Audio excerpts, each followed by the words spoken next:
Question देखने वाले हैं। Find the current in all the branches by using mesh analysis. तो सबसे पहली बात, मैश होता है किसी घर में सबसे छोटा कमरा।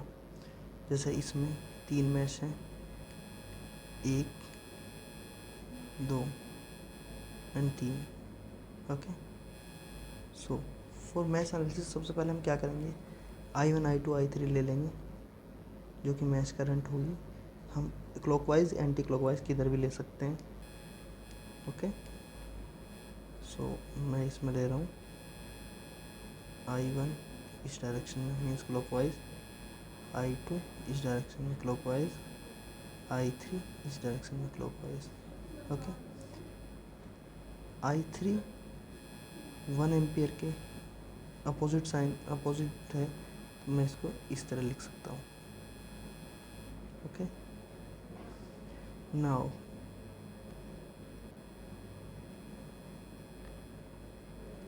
इस ब्रांच में करंट अगर हम इस डायरेक्शन में लेंगे, इसका मतलब ये है I1 इस तरह से आ रही है, I2 इस तरह से जा रही है। नेट करंट का फ्लो इस डायरेक्शन में मीन्स I2 बड़ा होगा I1 से। ओके, सो हम KVL लगाते हैं। इसमें जाने वाली करंट I1 होगी, प्लस माइनस इस तरह से डिसाइड होंगे। इसमें जाने वाली करंट I2 होगी, प्लस माइनस इस तरह से होगा। इस ब्रांच में करंट अगर इस डायरेक्शन में है तो वो होगी I2 minus I3, because I2 इस तरह से है और I3 इस तरह से है। ठीक है, तो हमारे 3 इक्वेशन बनेगी क्योंकि 3 अननोन वेरिएबल हैं I1 I2 I3। तो ये स्टार्ट करते हैं, KVL लगाते हैं इस लूप में।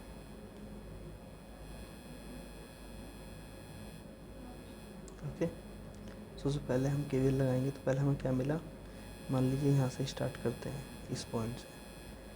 सबसे पहले मिला हमें -5, फिर मिला हमें 4I1, नेक्स्ट क्या मिला 5I2, नेक्स्ट क्या मिला 2I2 minus I3 equal to 0। Okay, plus और माइनस का साइन किस तरह डिसाइड करते हैं, कोई भी एक्टिव लोड होगा या तो वोल्टेज सोर्स या करंट सोर्स, जहाँ से करंट निकल रही होगी वो पॉजिटिव होगा।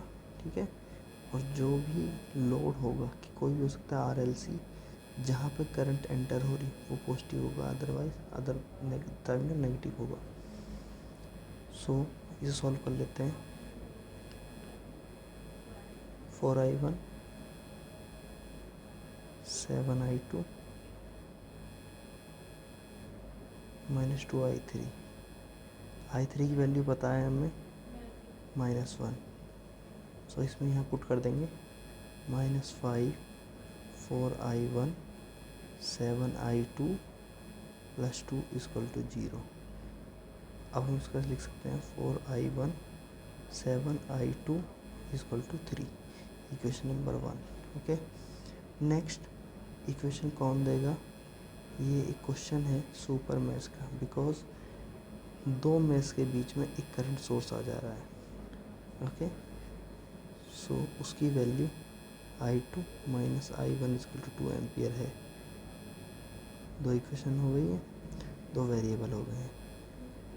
ओके, मैं इसको पुट कर देता हूँ I2 equal to 2 plus I1 in equation 1। Okay, so 4I1